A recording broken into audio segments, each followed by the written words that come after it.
नहीं पता तो हो सकता है आप अच्छे मसीही हो और बीमार रहें। परमेश्वर ने यहोशू को एक बात बोली थी और वो आपके लिए भी है और मेरे लिए भी है। परमेश्वर ने उससे कहा था कि देख सामने वो देश है, मैं उसे तेरे हाथ में देता हूं, पर लड़ना तुझे है।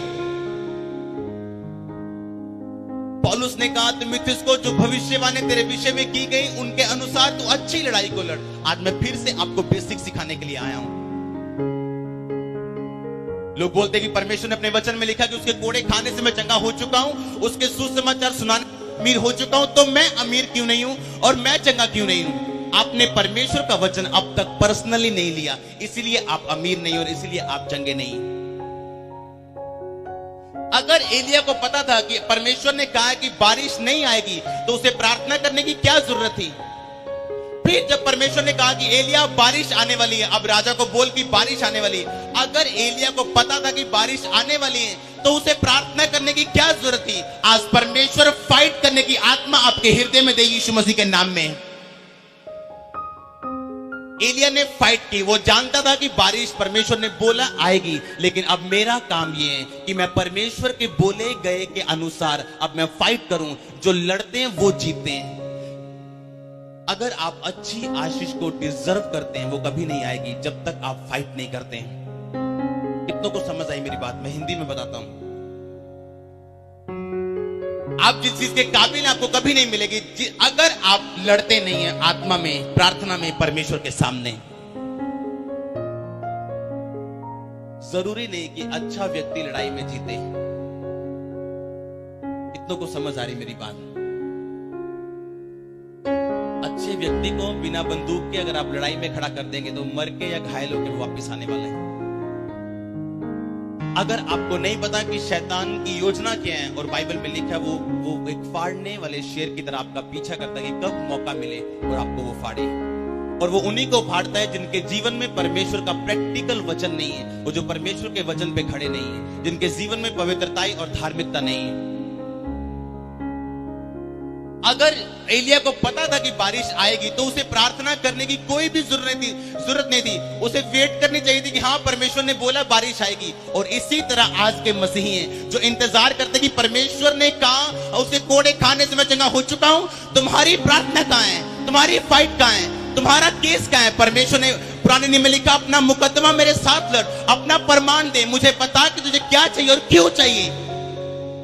डोंट बी चाइल्ड, बच्चे मत बनो, आत्मा में रहो और मैच्योर बनो और परमेश्वर को बताओ कि आपको चीज क्यों चाहिए। परमेश्वर ने हिजकिय्याह को बोला था तेरी उम्र खत्म है, अपने घराने को आज्ञा दे, तू मरने वाला है। हिजकिय्याह बोला मैं मरने वाला नहीं, परमेश्वर मैं तेरे में शुद्धता से चलता आया हूं, मुझे उम्र बड़ी चाहिए, मुझे चाहिए तो चाहिए तो चाहिए। परमेश्वर ने कहा मैंने तेरे आंसू देखे प्रार्थना सुनी है, अब मैं तेरी उम्र को 15 साल बढ़ाता हूं।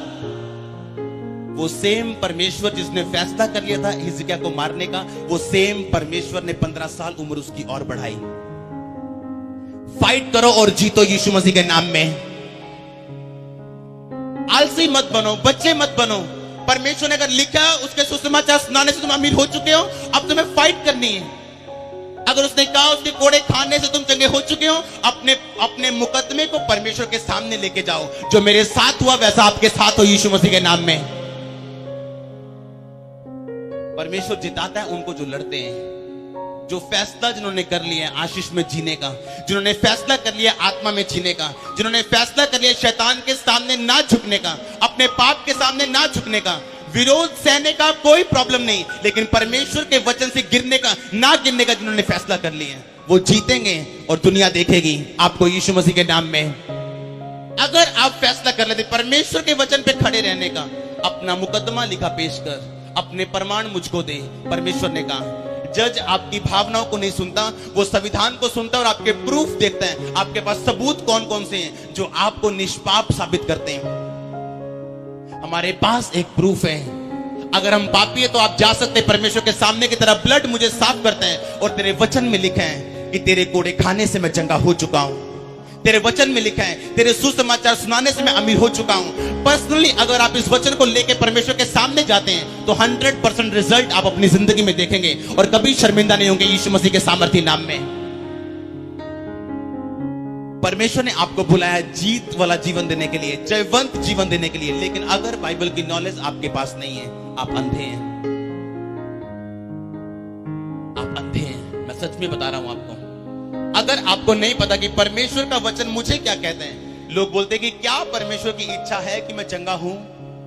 बाइबल में परमेश्वर ने एक ही वचन लिखा है, 3 यूहन्ना में लिखा कि मैं ये चाहता हूं कि जिस तरह तुम आत्मा में उन्नति कर रहे हो, लिखा तुम सब बातों में उन्नति करो और भले और चंगे रहो। ये परमेश्वर की मर्जी है जो सदा के लिए बाइबल में सिद्ध हो चुकी है। अब नई मर्जी परमेश्वर ने आपको नहीं देनी, क्योंकि उसका वचन कभी नहीं बदलता, उसका वचन कभी चेंज नहीं होता। परमेश्वर से उन्हीं लोगों ने लिया है जो लड़े हैं परमेश्वर से, इमोशनल तरीके के साथ नहीं, भावनाओं के साथ नहीं। अगर परमेश्वर तो ये नहीं करेगा तो मैं ये नहीं करूंगा। परमेश्वर को आपकी ना तो गवाही का लालच है और ना आपके पैसों का लालच है। लिखा मैं उसको क्या दे सकता हूं जो पूरे जगत के सोने और चांदी का मालिक है। परमेश्वर को धन्यवाद का बलिदान चढ़ा और अपनी मन्नतें जो तूने परमेश्वर के भवन में मांगी तूने पूरा कर। उस अंधे की ओर जब आप देखते, जो परमेश्वर के रास्ते में जो परमेश्वर जा रहे थे उस रास्ते में था, लिखा वो पुकारता पुकारता परमेश्वर के पास गया और बोला कि हे दाऊद की संतान मुझ पे दया कर। लिखा परमेश्वर ने उसे इग्नोर कर दिया, परमेश्वर ने उसे कोई आवाज नहीं दी। आवाज ना आने के बाद, परमेश्वर के जवाब ना आने के बाद वो बंद नहीं हुआ, उसने और जोर से पुकारना शुरू किया। लिखा फिर चेलों ने डांटना शुरू कर दिया। चेलों के डांटने के बाद फिर भी वो बंद नहीं हुआ, उसने परमेश्वर को पुकारना नहीं छोड़ा। परमेश्वर ने कहा इसे लेके आओ, ये कौन है, और कहा कि मैं तेरे लिए क्या कर सकता हूं, क्या चाहता है मैं तेरे लिए करूं। उसने कहा परमेश्वर मैं देखने लग जाऊं। लोग चुप कर जाते हैं तभी जब पहली आवाज में परमेश्वर की आवाज नहीं आती, जब 2 साल में परमेश्वर की आवाज नहीं आती। वो चुप कर जाते हैं जब लोग उन्हें डांटते हैं, जब लोग उन्हें चुप करा देते हैं वो चुप कर जाते हैं। आपके चमत्कार का टाइम नजदीक आ चुका है यीशु मसीह के नाम में।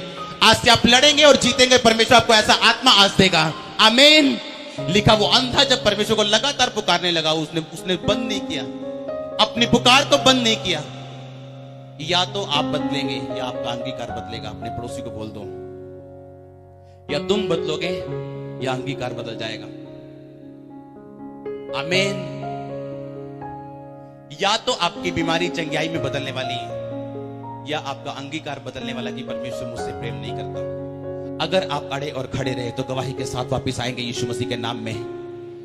परमेश्वर पसंद करता उन लोगों को जो अड़े और खड़े हैं, और पसंद करता उन लोगों को जो लड़ते अपने लोगों के लिए, अपनी फैमिली के लिए, अपने देश के लिए, अपने लोगों के लिए, अपनी कलीसिया के लिए। परमेश्वर को पसंद है वो लोग जो फाइटर हैं। परमेश्वर ने मूसा के बाद यहोशू को क्यों चुना?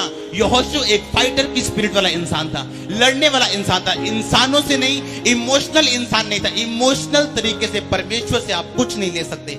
इमोशनल व्यक्ति 20 साल की प्रार्थना में भी परमेश्वर से कुछ नहीं ले सकता। लिखा वो समुद्र की छल के समान है जो 20,000 साल पहले भी तय पे आती, टकराती और वापस चली जाती थी। वैसा इंसान, दो चित्ता इंसान परमेश्वर से कुछ नहीं ले सकता। जब तक आप शद्रक, मेशक और अबेदनगो की तरह मन में फैसला नहीं करते कि परमेश्वर मुझे छुड़ाए या ना छुड़ाए, वो मेरा छुड़ाने वाला परमेश्वर है। मुझे आशीषित करे या ना करे, वो मेरा आशीषित करने वाला परमेश्वर है। करे या ना करे, वो मेरा चंगा करने वाला परमेश्वर है। मुझे छुड़ाए या ना छुड़ाए, अमीर करे या ना करे, मैं उसकी आराधना करना छोड़ने वाला नहीं हूं। पौलुस और सिलास की तरह वैसी आत्मा परमेश्वर आज आपको दे यीशु मसीह के नाम में। आप गवाही के साथ वापिस आने वाले मैं आपको बता रहा हूं, आप गवाही के साथ वापिस आने वाले मैं आपको बता रहा हूं। आमीन। मायने ये रखता है आपके दिल में क्या है, मायने ये रखता है आपने क्या फैसला किया अपनी जिंदगी के लिए। मैंने ये फैसला किया था आज से 8 साल पहले। लोग कुछ भी कहें, मैं पीछे हटने वाला नहीं हूं। कुछ भी बुरा कहें, कुछ भी झूठ कहें, मेरा परमेश्वर मुझे साबित करेगा अगर वो जिंदा है। आज मैं साबित हो चुका हूं, आप साबित हो जाएंगे यीशु मसीह के नाम में। आपको डरने की जरूरत नहीं। आप जीवित परमेश्वर की आराधना करते हैं, मुर्दा परमेश्वर की आराधना आप नहीं कर रहे हैं। वो आपको साफ भी करेगा, पाक भी करेगा, आपको साबित भी करेगा कि आप सच्चे हैं, झूठे नहीं। हालेलुया। अपने पड़ोसी को बोलो, don't worry, be happy in Jesus name. आमीन। परमेश्वर की तारीफ करो सब जन। कितनों को समझ आ रही मेरी बातें? परमेश्वर के दिल में क्या मैं आपको बता रहा हूं, उसके दिल में क्या मैं आपको बता रहा हूं। लड़ो और जीतो यीशु मसीह के नाम में। अपनी फैमिली के लिए लड़ो और जीतो यीशु मसीह के नाम में। अगर परमेश्वर ने जवाब नहीं दिया, डोंट वरी, उसे पुकारते रहो, वो आपको जवाब देगा। वो आपसे उतना ही प्रेम करता है जितना वो अंधे व्यक्ति से करता था। वो आपसे उतना ही प्रेम करता है जिस तरह वो अपने चेलों से करता था। किसी से कम या किसी से ज्यादा, डिपेंड करता है आपके रिस्पॉन्स पे। किसी से कम, किसी से ज्यादा, डिपेंड करता है आपके पर्सनल रिस्पॉन्स पे जो आप क्राइस्ट को देते हैं।